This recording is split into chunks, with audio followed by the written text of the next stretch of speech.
kunjungi halaman Google Chrome, kemudian kalian ketikkan meet.google.com. Nah, ini adalah tampilan awal ya, tampilan beranda dari Google Meeting tersebut. Jika kalian belum login dengan akun Google kalian, saya harapkan untuk login terlebih dahulu ya. Nah, jika sudah login, di sini ada beberapa fitur. Nah, kotak masukkan kode atau link ini fungsinya untuk memasukkan kode undangan yang diberikan oleh presenter kepada kita atau link undangan yang diberikan presenter kepada kita.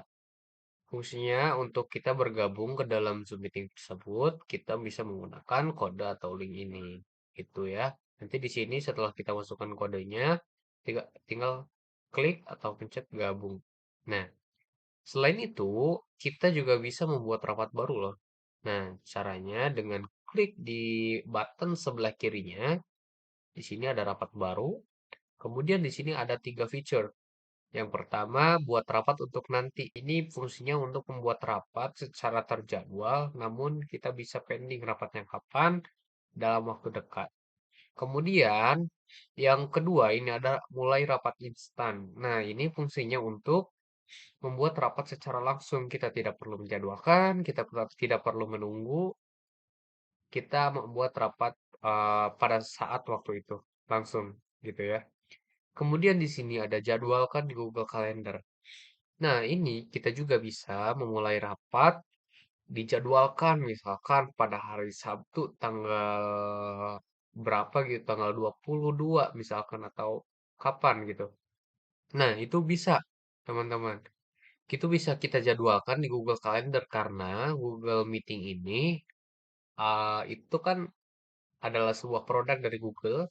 Oleh karena itu, dia itu bisa terintegrasi dengan aplikasi-aplikasi Google yang lainnya. Salah satunya yaitu Google Calendar. Oke, kemudian di sini kita akan membuat tutorial untuk membuat rapat instan saja. Kita mulai klik sekarang. Oke.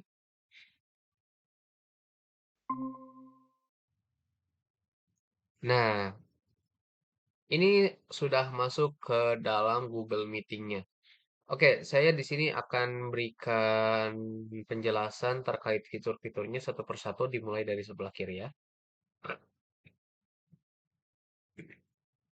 Oke,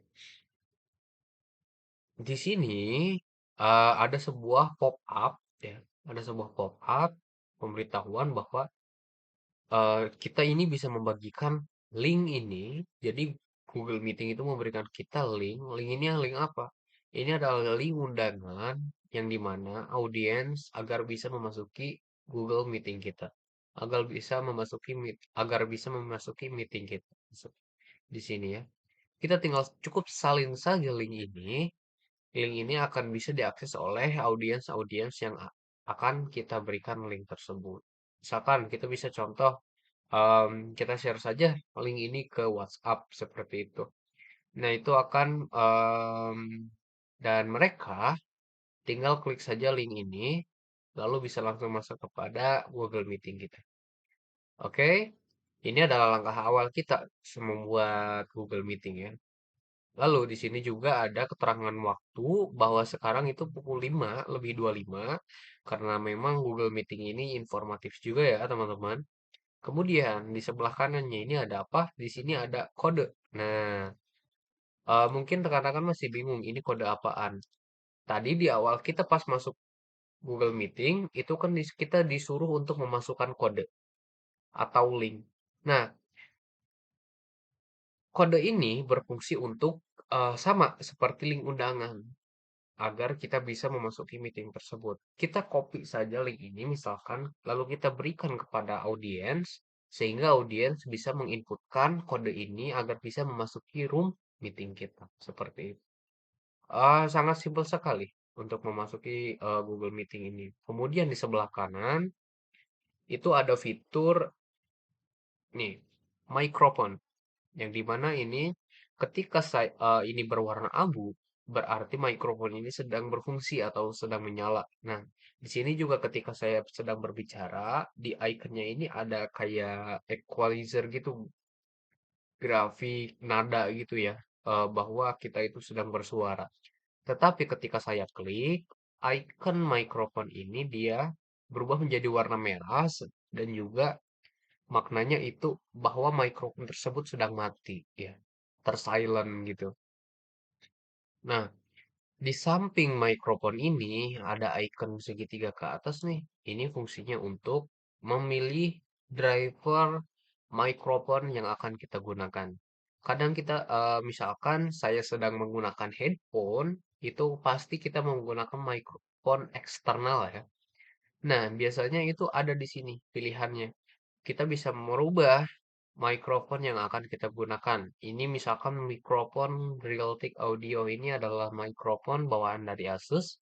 Kemudian misalkan di sini ada satu lagi mikrofon DBED GM2110. Nah, itu mikrofon eksternal saya itu kalau misalkan saya sedang menggunakan headphone. Seperti itu. Jadi kita bisa memilih ya suaranya mau dari mana inputannya. Kemudian di sebelah kanan, nah ini adalah nah Meet tidak dapat menggunakan kamera Anda. Coba lagi. Tutup. Ini adalah fitur untuk membuka kamera, teman-teman. Untuk membuka kamera. Mengapa ini saya tidak bisa? Karena posisinya saya di sini sedang menggunakan OBS dan saya sedang menyalakan kamera saya. Sehingga di sini Google Meeting tidak bisa mengakses driver kamera saya karena sedang terpakai. Nah, kita juga bisa merubah jalur driver kamera kita agar kita bisa menggunakan ini. Misalkan saya menggunakan kamera eksternal. Nah, itu bisa kita tinggal pilih saja di sini gitu.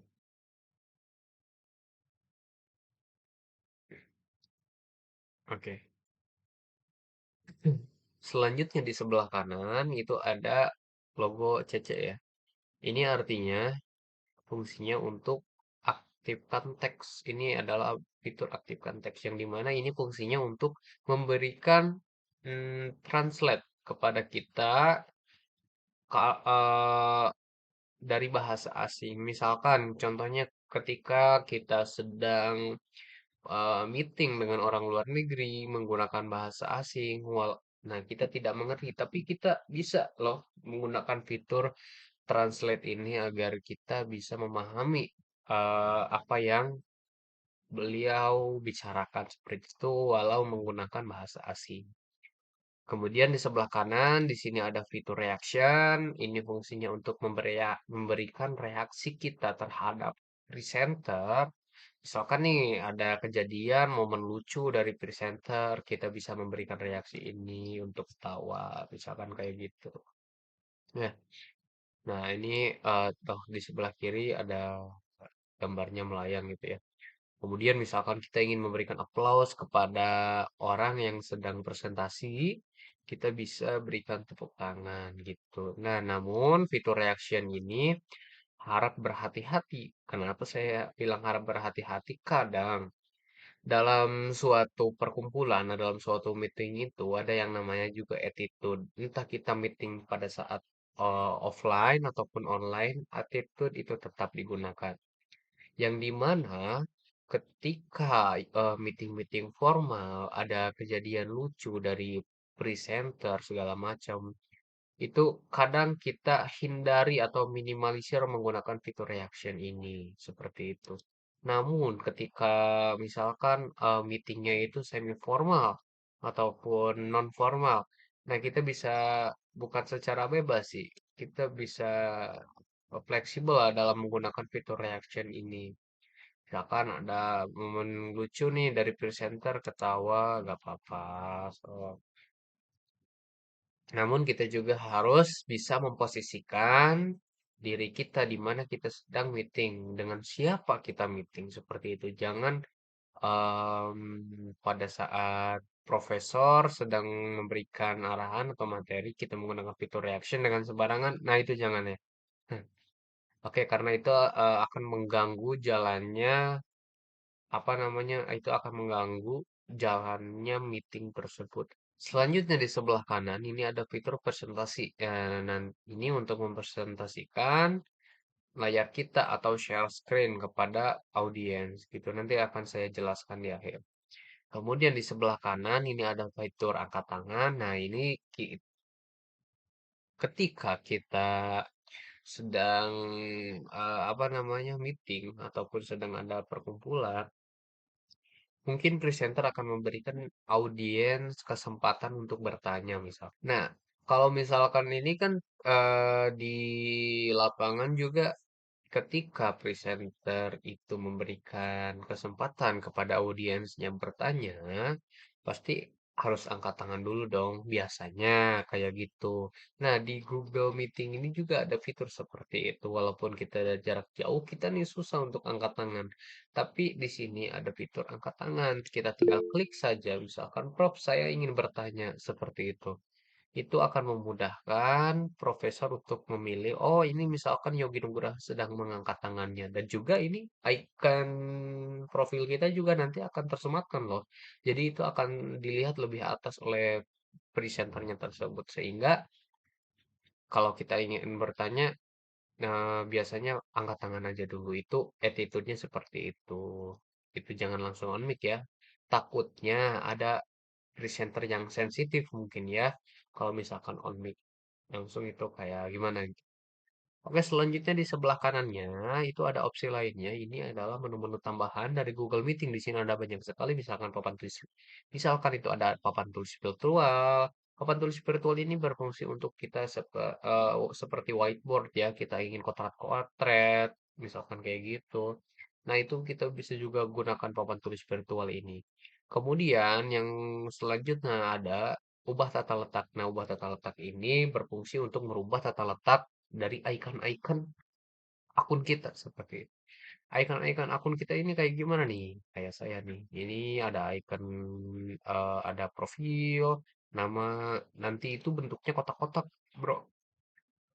Bentuknya kotak-kotak. Nah, ini bisa bersusun, ini bisa ada sortan, bisa sidebar, bisa otomatis. Oke, selanjutnya.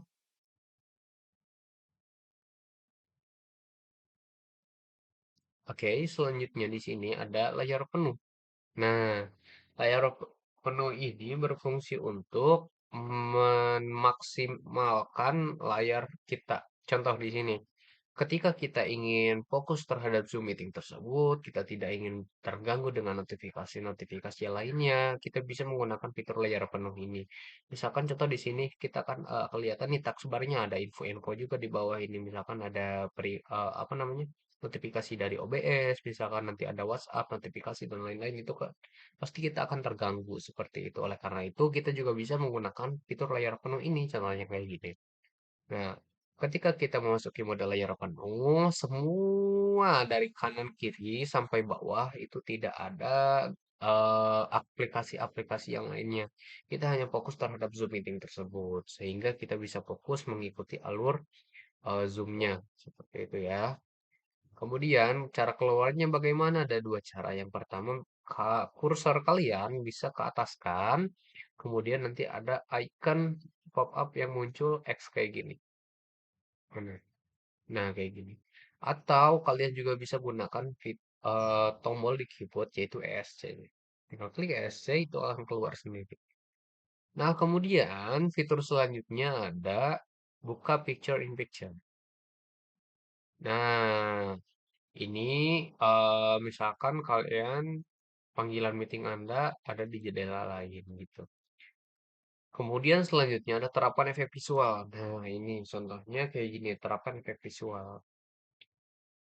Kita juga bisa mengganti background loh. Kita bisa mengganti background di belakang kita, ataupun kita juga bisa menggunakan icon-icon seperti topi, kacamata, dan lain-lain. Nah, ini biasanya fitur-fitur ini, efek seperti ini kita sesuaikan dengan meeting kita juga. Kita balik lagi terhadap meeting kita bagaimana. Apakah meeting kita formal, semi formal, atau non formal.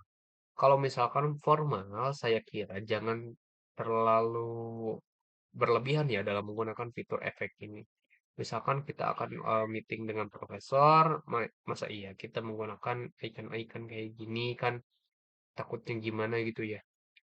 Nah, itu balik lagi terhadap dosennya seperti itu. Nah, kita juga bisa misalkan ingin mengganti background belakang kita. Oh, ini kita sulit ya karena kamera saya tidak bisa dinyalakan. Nah, nanti mah kita itu bisa nih, misalkan kita ingin menambahkan background di belakangnya.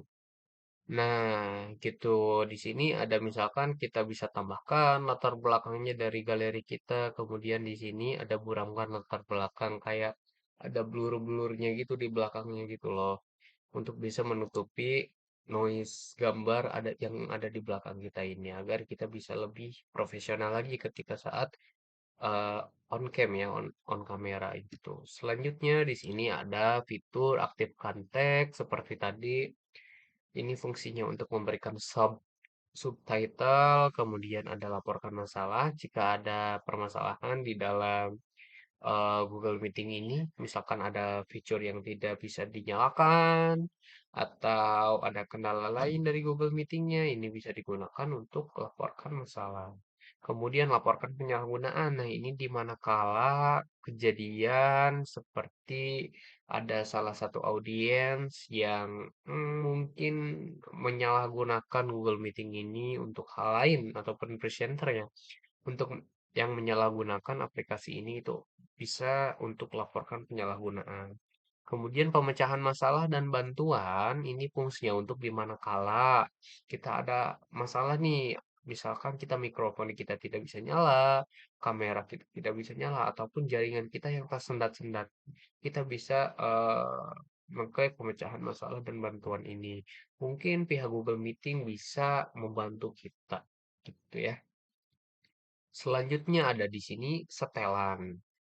Setelan ini seperti biasa, ini adalah pengaturan lebih lanjut dari Google Meeting ini. Di sini ada pengaturan audio, mikrofon, kita misalkan menggunakan driver apa, sudah yang saya jelaskan tadi. Kemudian di sini status mikrofonnya, di sini statusnya mikrofon nonaktif. Kemudian tekan untuk bicara. Nah, ini adalah salah satu fungsi yang saya sering gunakan juga ya. Jadi ini ketika kita menekan tombol spasi di keyboard, tekan ya, itu akan menyalakan mikrofon kita. Namun setelah kita lepas spasinya, mikrofonnya akan tidak nonaktif lagi seperti itu ya. Nah, ini fitur seru juga sih dari Google Meeting. Kemudian di sini ada pengeras suara atau speakernya. Nah, kita juga bisa memilih driver speaker kita, misalkan dari bawaan Asusnya seperti saya, ataupun kita bisa menggunakan speaker eksternal. Misalkan kita pakai Bluetooth atau eh, pengeras suara lain, sound system lain, ataupun kita menggunakan headphone, nanti itu ada drivernya, kita bisa pilih saja. Kadang ada studi kasus di mana saya udah pakai headphone, tapi suaranya itu masih dari laptop. Nah, itu mungkin kejadian di sini. Pemilihan driver pengeras suara, pemilihan driver speakernya itu belum diatur lagi gitu ya. Belum dipilih. Misalkan contohnya saya menggunakan headphone DBE GM210. Nah, sedangkan di sini status speakernya dia masih di Realtek, belum kita pindahkan ke DBE. Nah, itu pasti suaranya akan di situ-situ aja, akan di laptop-laptop aja gitu. Percuma kita pakai headphone, tapi suaranya ada di laptop. Nah, itu biasanya terjadi seperti itu.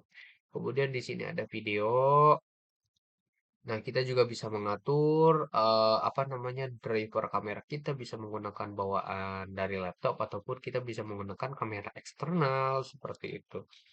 Kemudian di sini ada resolusi pengiriman. Nah, maksudnya di sini saya misalkan sedang presentasi nih, membuka PowerPoint misalkan. Namun saya ingin gambar yang saya berikan kepada audiens itu jernih. Bagaimana caranya? Di sini saya bisa mengatur resolusinya misalkan dengan definisi tinggi dengan 720 pixel. Nah, ini akan membuat em, gambar yang saya share kepada mereka itu akan jernih ya resolusinya. Namun ini disesuaikan juga dengan jaringan. Takutnya jaringan di lokasi teman-teman itu buruk. Nah, itu akan mempengaruhi jalannya meeting ini.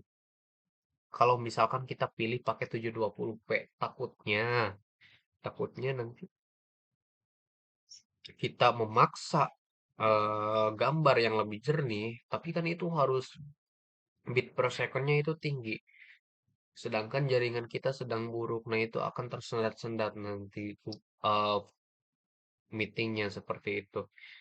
Kayak suaranya patah-patah, gambarnya patah-patah, dan lain-lain. Nah, ini resolusi penerimaan. Nah, misalkan kita posisi sebagai audiens, kita ingin melihat gambar dari presenter itu lebih jelas. Bagaimana caranya kita bisa memilih untuk definisi tinggi penuh dengan 1080 pixel untuk melihat gambar yang lebih jernih lagi. Nah, tapi ini disesuaikan juga ya dengan jaringan teman-teman. Takutnya jaringan teman-teman itu koneksinya kurang baik seperti itu.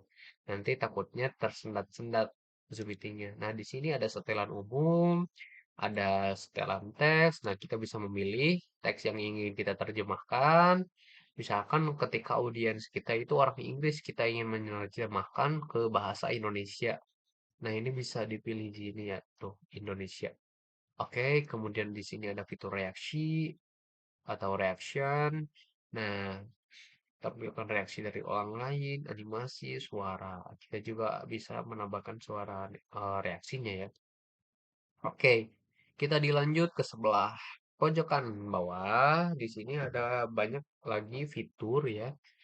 Pertama, di sini ada fitur detail rapat. Nah, ini barangkali teman-teman ingin menyalin link akses Google Meeting ini, tetapi pop-up yang di sebelah kiri tadi kan yang awal itu sudah hilang. Nah, itu bagaimana cara kita melihatnya lagi ini di sini di detail rapat.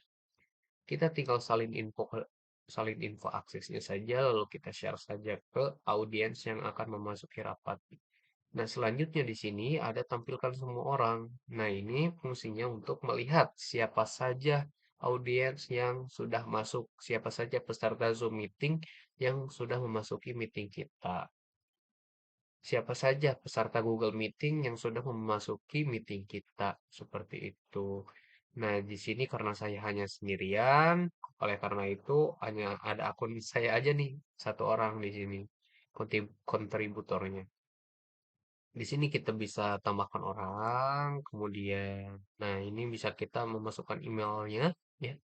Kita bisa menambahkan lewat email di sini. Kemudian di sini kita bisa telusuri orang, misalkan rapat kita ini ada puluhan ribu nih, lalu kita ingin mencari satu orang yang ingin kita tuju, misalkan gitu. Kita tinggal telusuri orang saja. Kemudian di sebelah kanannya di sini, nah ini ada pesan dalam panggilan, fitur chat box. Fitur ini di manakala kita juga sering bisa menggunakannya, misalkan untuk absensi, misalkan kata presenter sok untuk absensi kita tulis di kolom komentar nama dan kelasnya seperti itu. Kemudian kita juga bisa gunakan ketika ada trouble ya, misalkan contoh seperti saya ini trouble kamera tidak bisa nyala. Sedangkan dari pihak presenter dia menyarankan mewajibkan untuk membukakan kamera. Saya bisa chat saja di sini. Mohon maaf, Pak, kamera saya sedang ada masalah. Oleh karena itu, saya tidak bisa on cam. Nah, itu bisa di fitur chat box ini.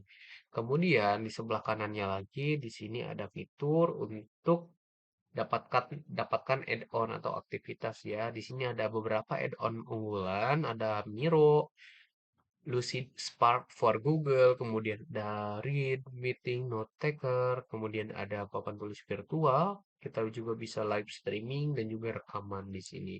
Kemudian di sebelah kanan, nah ini yang paling penting ya menurut saya sebagai penyelenggara meeting ini, saya bisa mengakses kontrol penyelenggara ini. Saya sebagai host ya di sini contohnya.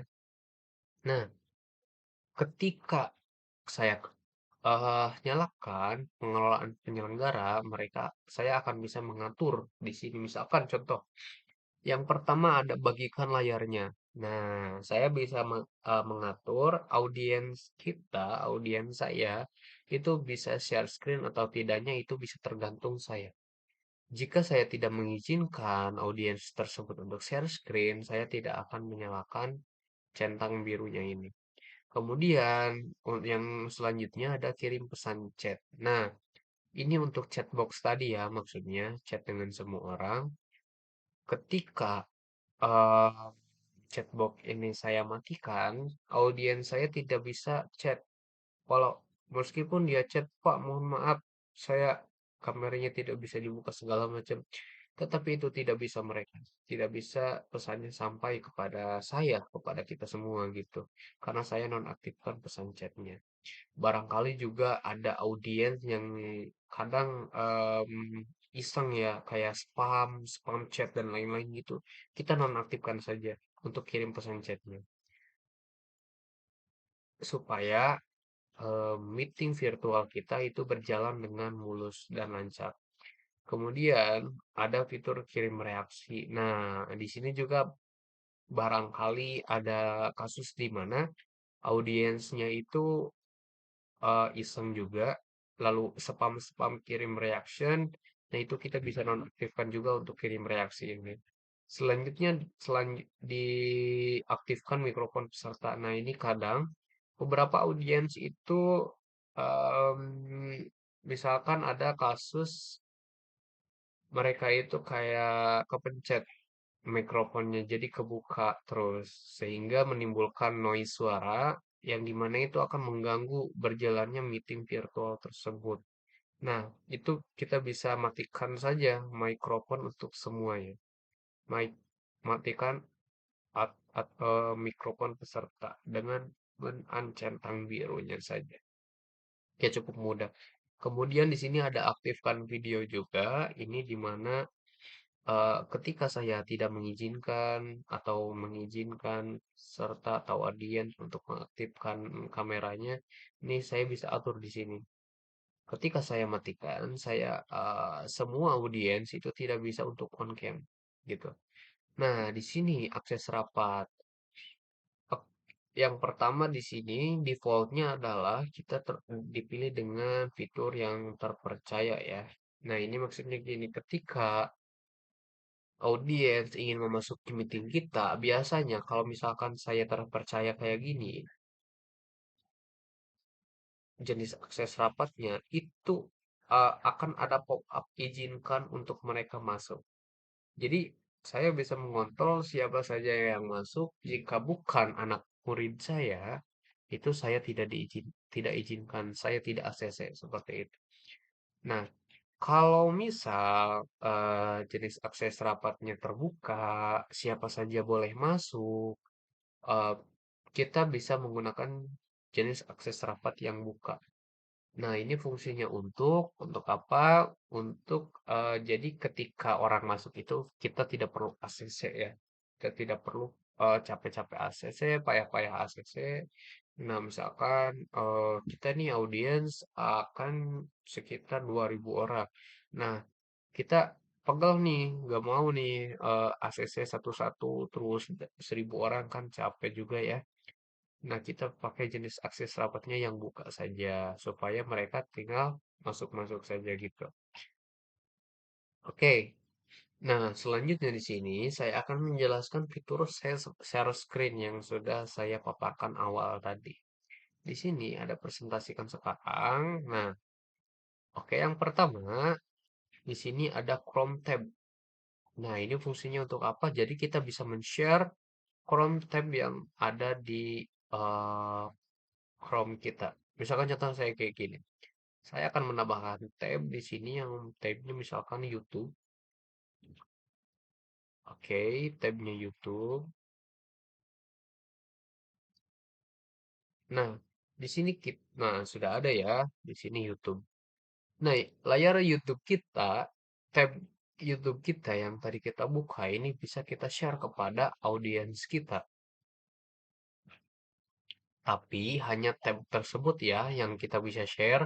Jadi ketika saya membuka PowerPoint dan lain-lain itu tidak bisa tampil. Yang tampil hanya YouTube saja. Nah, kayak gitu untuk Chrome. Nah, kayak gitu untuk Chrome tab. Kemudian di sini ada share screen window. Nah, untuk window, ketika kita men-sharing ini, kita akan sharing hanya Chrome-nya saja. Kalau misalkan kita sedang membuka PowerPoint, ini yang terbuka hanya slide PowerPoint-nya saja. Aplikasi lain tidak akan terlihat. Jadi ketika saya sedang membuka Chrome, membuka tab yang lain, itu tidak akan tampil. Ya, di sini hanya presentation satu PowerPoint saja yang saya share. Selanjutnya, di sini entire screen atau tampilkan semua layar.